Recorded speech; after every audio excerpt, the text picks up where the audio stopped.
Longest USA expansion since 1854 and now fear. 2025 recession. August 23, 24. Here are 5 highlights. 1.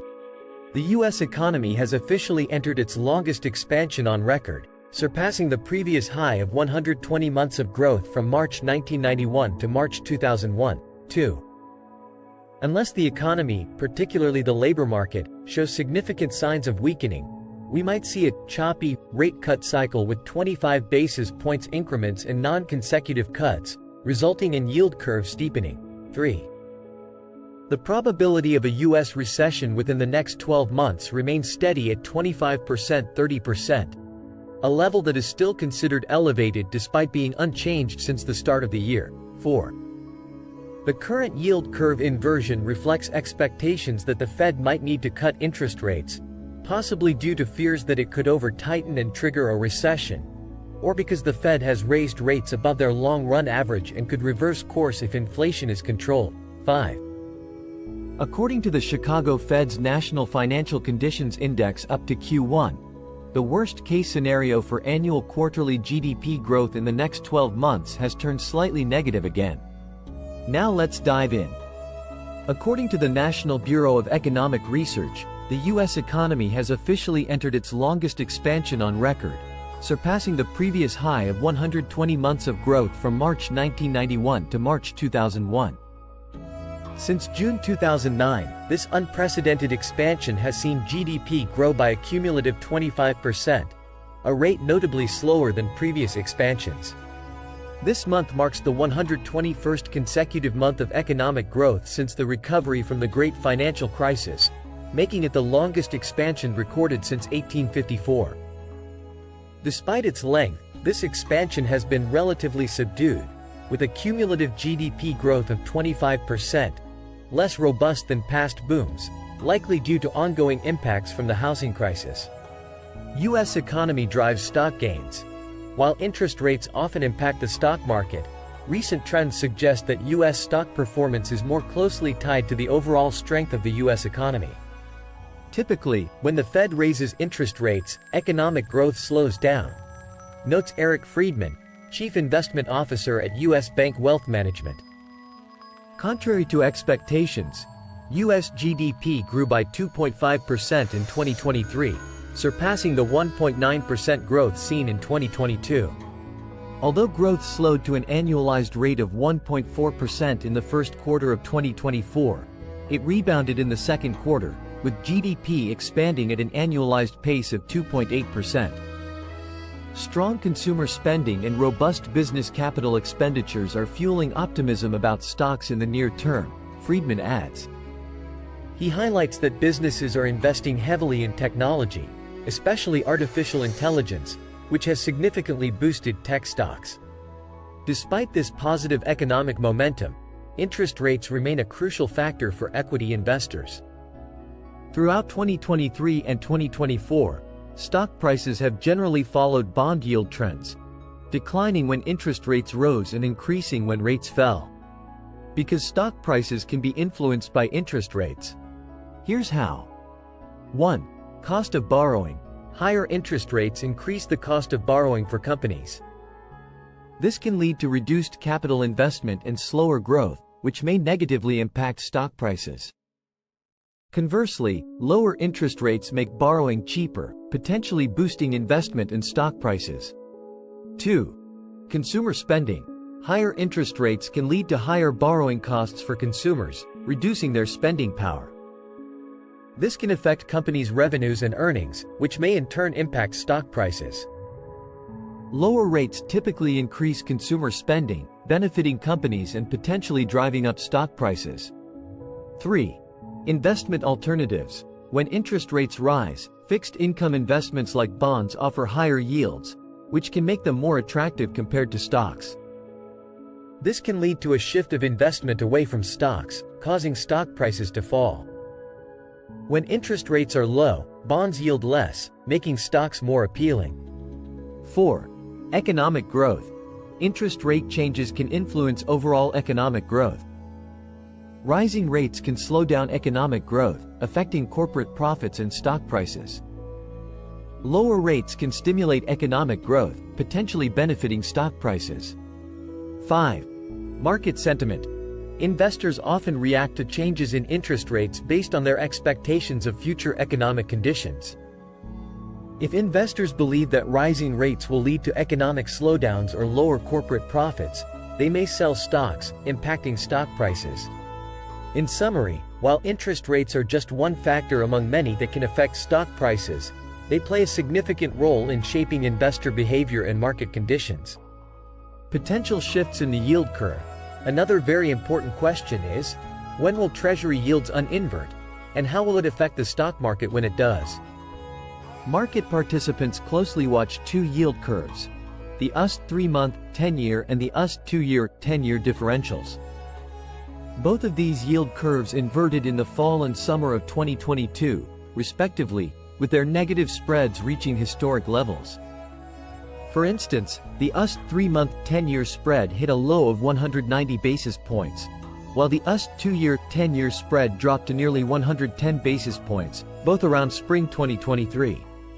What might make this time different is the potential for Federal Reserve rate cuts. This possibility underlies discussions about when the yield curve might shift out of negative territory. To understand this, it's important to consider how rates across different maturities are influenced. Short-term yields are largely driven by the Fed funds rate, while longer-term yields are influenced by monetary policy, economic and inflation expectations, and sometimes fiscal policy. Given the current inversion levels, the US 2-year and 10-year spread may be the first to return to positive territory.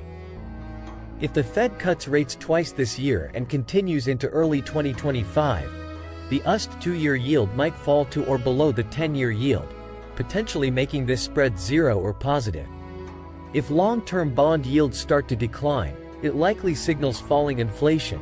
As inflation decreases, the Fed may feel more comfortable cutting short-term rates, says Barry M. Hayworth, PhD Assistant Professor, Economics at University of Louisville.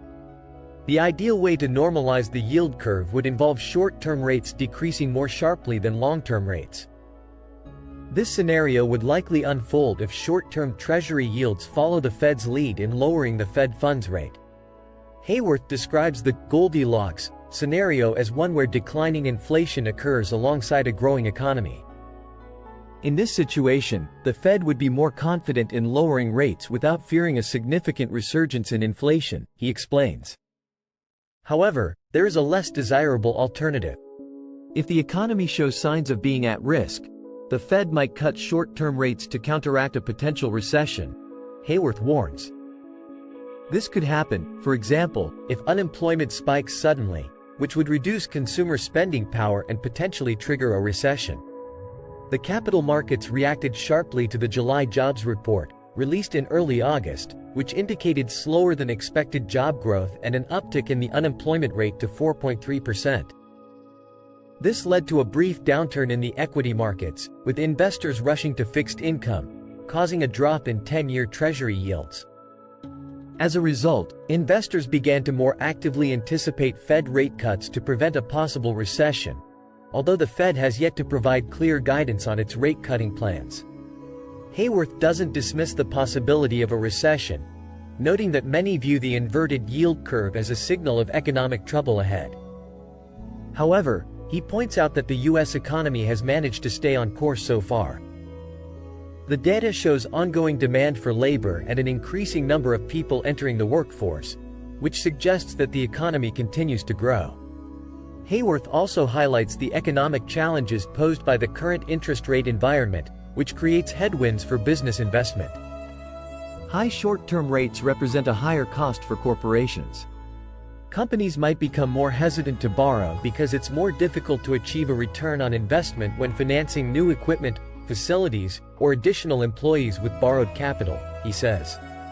However, Hayworth notes that this unusual environment could also benefit some large companies. Companies with cash reserves, even those that issue debt, are earning higher yields on those reserves, which helps offset some of the increased borrowing costs. Once the Fed begins cutting rates, having fixed income assets positioned on the longer end of the yield curve will help protect income streams over time. One of the key risks for bond investors is rising interest rates, as an increase can cause the market value of existing bonds to drop. A 30-year bond is much more sensitive to interest rate changes than a 6-month bond, explains Eric Friedman, Chief Investment Officer for U.S. Bank Wealth Management. Despite this risk, Friedman sees the current attractive interest rates as an opportunity for investors. It might be a good time for fixed-income investors to diversify their exposure across different maturities. Hayworth also points out growing positive sentiment among investors toward non-treasury segments of the bond market. For certain non-taxable portfolios, this includes residential mortgage-backed securities issued by non-government agencies, while managing the portfolio's overall duration with longer maturity U.S. Treasuries. Tax-aware portfolios could benefit from municipal bonds, including some longer duration and high-yield municipal securities. Additionally, trust portfolios might find value in reinsurance, which offers differentiated cash flows with low correlation to other portfolio factors. High interest rates and small caps. The current interest rate environment affects companies in various ways. When interest rates first increased in 2022, their greatest impact was on stocks with already high valuations, says Barry M. Hayworth, Ph.D., Assistant Professor of Economics at the University of Louisville. Higher rates make investors less willing to pay a premium for future earnings because they can achieve competitive returns with lower volatility investments like cash and bonds, he explains. By 2023, as interest rates approached their peak for this cycle, the impact shifted. Large-cap growth stocks, which had lagged behind smaller-cap stocks in 2022, saw a strong rebound in 2023 and entered 2024 in a better position. However, by July 2024, smaller-cap stocks began to close the gap, regaining some ground against large-cap stocks and narrowing the performance differential. This trend is noticeable when comparing the performance of large-cap growth stocks, S&P 500 Growth, with small-cap stocks, Russell 2000 Index. Treasury's impact on Fed's inflation fight. The Federal Reserve has made significant efforts to control U.S. inflation, which has fallen below 3% for the first time since 2021. However, the Fed's task is complicated by the Treasury's debt issuance strategy, which inadvertently acts as a form of backdoor interest rate cuts, keeping inflation above the Fed's target. By focusing on short-term debt issuance, the Treasury has effectively provided economic stimulus similar to a 1 percentage point reduction in the Fed's policy rate. This strategy, often likened to quantitative easing, QE, is expected to continue according to the Treasury's forward guidance, potentially undermining the Fed's efforts. Traditionally, the Treasury keeps 15% to 20% of outstanding debt in short-term bills, with the rest in intermediate and long-term bonds. Recently, however, short-term bills have accounted for up to 70% of new debt, far exceeding this historical norm. This heavy reliance on short-term debt is atypical outside of economic crises, such as wartime or recession. Despite strong economic growth and high inflation, the Treasury's strategy has drawn increased scrutiny from lawmakers and concerns about its predictability. Risk of recession. S&P Global Model confirms a recession is coming. Article from spglobal.com reports the following. The probability of a U.S. recession within the next 12 months remains steady at 25%-30%, a level that is still considered elevated despite being unchanged since the start of the year. We anticipate below-trend growth in the upcoming quarters, driven by a mix of leading indicators and restrictive monetary policy. Short-term boosts to spending growth will be limited by the economy's underlying growth potential. The manufacturing sector shows signs of a potential cyclical rebound, but signals are mixed.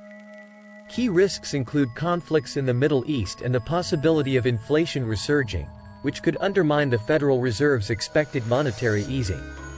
Our model, which uses forward-looking financial market indicators and the OECD's leading economic index through May, estimates a 25%-30% chance of a recession starting within the next 12 months. While this probability has decreased since last fall due to easing financial conditions, it remains twice the historical baseline probability of a recession since World War II, largely due to the inverted yield curve. Historically, an inverted yield curve has accurately predicted all 7 recessions since its use, without false positives, unlike stock market indicators. Past instances of near inversions, such as in 1995 and 1998, saw the Federal Reserve cut rates preemptively, which helped extend the expansion. The time between the start of an inversion and a recession has typically ranged from 6 to 18 months. However, this period may be different due to the pandemic-induced nature of the current recession and the more extended fiscal policies. Additionally, the Fed's balance sheet policies since the 2007-2009 financial crisis might be distorting traditional signals through compressed term premiums. The current yield curve inversion reflects expectations that the Fed might need to cut interest rates, possibly due to fears that it could over-tighten and trigger a recession, or because the Fed has raised rates above their long-run average and could reverse course if inflation is controlled. According to the Chicago Fed's National Financial Conditions Index up to Q1, the worst-case scenario for annual quarterly GDP growth in the next 12 months has turned slightly negative again. Financial conditions and impulse. The Chicago Fed's Non-Financial Corporate Index, NFCI, a broad measure of financial stress, remains negative, indicating that the U.S. financial system is operating at below-average levels of risk, credit, and leverage.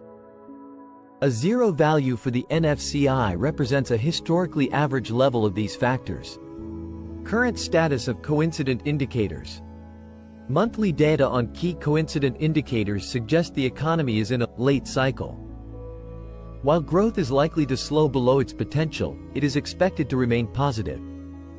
Headline payroll job gains continue to be solid, with a 3-month average of 249,000 jobs added per month as of May. Most major sectors added jobs in May, although hiring has been concentrated in less cyclically sensitive industries such as healthcare and public sectors since 2023.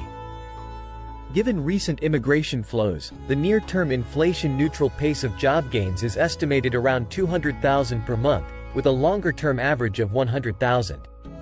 The employment-to-population ratio for prime-age workers, 25-54, a group not affected by voluntary retirement or schooling, is above pre-pandemic levels. Despite the strong job growth in May, other data points show signs of moderation.